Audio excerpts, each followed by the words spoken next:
Next BT పత్తి, ముఖ్యంగా చీడ నిరోధకమైనటువంటి మొక్కల్ని ఉత్పత్తి చేయడానికి మనకు మొక్కల లోపల ఎలాంటి ప్రక్రియ చేశారనేటువంటిది మనకి ఇక్కడ బీటీ పత్తి రకాన్ని ఒకటి చెప్పుకుంటాం.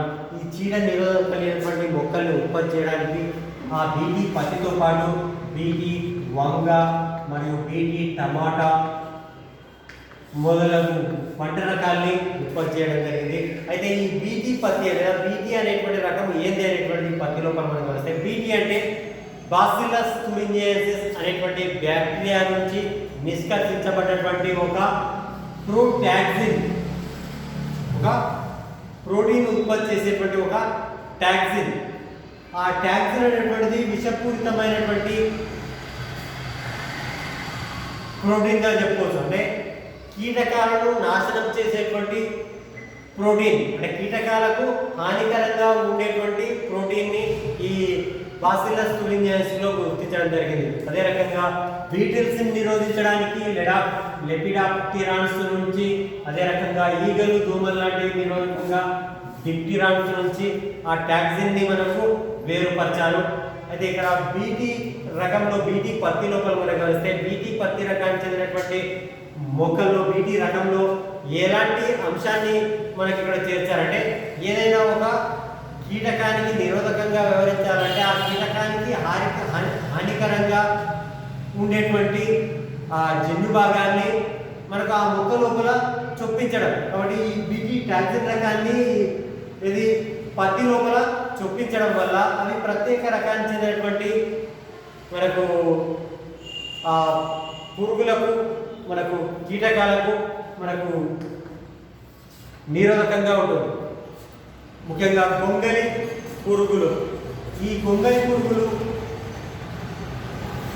నిరోధకంగా, ఈ గొంగలి పురుగులు మనకు సాధారణంగా ఏంటంటే ఎక్కడైతే ఈ పత్తి మొక్క యొక్క పత్రాన్ని కానీ లేదా మొక్క దేహ భాగంలో ఏదైనా ఒక భాగాన్ని ఆహారంగా స్వీకరించిందంటే, ఆ స్వీకరించినప్పుడు ఆ మొక్కలో ఉండేటువంటి జన్యు పదార్థం అనేది బీటీ టాక్సిన్ కూడా ఉంటుంది. కాబట్టి ఈ బీటీ టాక్సిన్ కలిగినటువంటి ఆ జన్యు భాగాన్ని మనకు ఆ మొక్క దేహ భాగాన్ని ఇది ఆహారంగా స్వీకరిస్తే దాని యొక్క అన్న వాహిక లోపల, ఇది పక్షి యొక్క అన్న వాహిక అంటున్నాం. అన్న వాహిక లోపల ఇది తాగాలనుకుంటే ఆ అన్న వాహికలో ఉండేటువంటి క్షారగుణం కలిగినటువంటి pH వల్ల ఆ బీటీ టాక్సిన్ భాగం అనేటువంటిది ఏది ఈ అన్న వాహికకు అంటిపెట్టుకుంటుంది. ఆ అన్న వాహికకు అంటిపెట్టుకోవడం వల్ల ఇక్కడ విపరీతమైనటువంటి పెరుగుదలను ప్రేరేపిస్తుంది. ఇది బీటీ టాక్సిన్ అంటే అక్కడ పెరుగుదలను ప్రేరేపించడం వల్ల మనకు అన్న వాహిక అనేటువంటిది మూసుకుంటుంది. అంటే అన్న వాహికలో పెరుగుదల చూడండి, అన్న వాహిక అనేటువంటిది పూర్తిగా మూసుకొని పోతుంది. ఆ మూసుకొని పోసిన తర్వాత వీటికి సూక్ష్మమైనటువంటి రంధ్రాలను ఏర్పరుస్తుంది. ఆ ప్రోటీన్ ఏర్పరిచి అవి ఆ అన్న వాహిక భాగంలో ఉన్నటువంటి ఆ బుడగ లాంటి భాగాన్ని పూర్తిగా విచ్ఛిన్నం చేస్తుంది. దానివల్ల ఆ కీటకం అనేటువంటిది, ఆ గొంగలి పురుగు అనేటువంటిది పూర్తిగా తన యొక్క ఆహార వాహిక అనేటువంటి నశించిపోయి అది చనిపోతుంది. కాబట్టి ఆ రకంగా ఈ చీడలకు నిరోధకంగా ఇది బీటీ రకాన్ని, బీటీ టాక్సిన్ని మనం వినియోగిస్తారు. అయితే అందులోపల కొన్ని ప్రత్యేక రకాలు చెందినటువంటి వాటికి కోడింగ్ కూడా మనకి ఇస్తారు. అందులోపల క్రై1 AC, క్రై2 AB అనేటువంటి రకాలు పత్తి లోపల కాయ తొలిచే పురుగులకు నిరోధకంగాను, అదేవిధంగా ఆ జన్యువులకు కోడింగ్ అని, ఆ జన్యు భాగాలకు కోడింగ్ క్రై1 AC, క్రై2 AB అనేటువంటి. క్రై1 AB అనేటువంటిది కార్ను బోరర్ కీటకాలకు మనకు ఇవి నిరోధకంగా వ్యవహరిస్తాయంటే ఈ జీవుల్ని నిరోధకంగా ఈ జన్యువులు ఎక్కడ ఈ టాక్సిన్ లోపల ఉంటాయి. ఆ జన్యు కోడాలు అనేటువంటి మనకు అందులో ఉండేటువంటి ఆ కోడాల ఆధారంగా అవి ఏ పురుగుకు నిరోధకంగా అనేటువంటి దాన్ని మనం తెలుసుకోవచ్చు. అదే రకంగా చీడ నిరోధక మొక్కల లోపల ఇంకొకటి మనం గమనించవచ్చు, మెలోయిడిగైని ఇన్కాగ్నిషియా అనేటువంటి నిమాటోడా జీవి. మెలోయిడిగైని ఇన్కాగ్నిషియా అనేటువంటి నిమాటోడా జీవి పొగాకు మొక్క యొక్క వేర్లను అంటిపెట్టుకొని వల్ల మనకు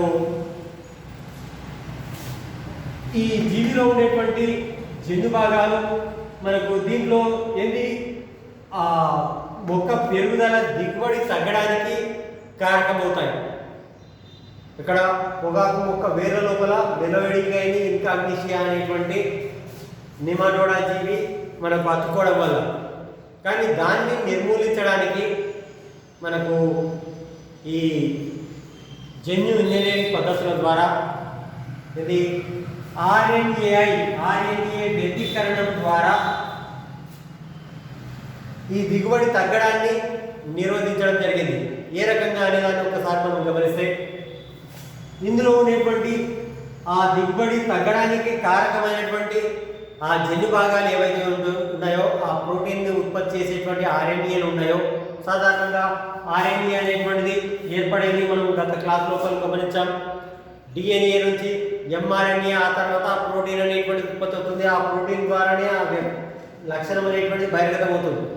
కాబట్టి ఇక్కడ మొదటగా డిఎన్ఏ లోపల ఒక పోచ ఆర్ఎన్ఏగా మారుతుంది. దాన్ని మనం అనులేఖనము అంటాం.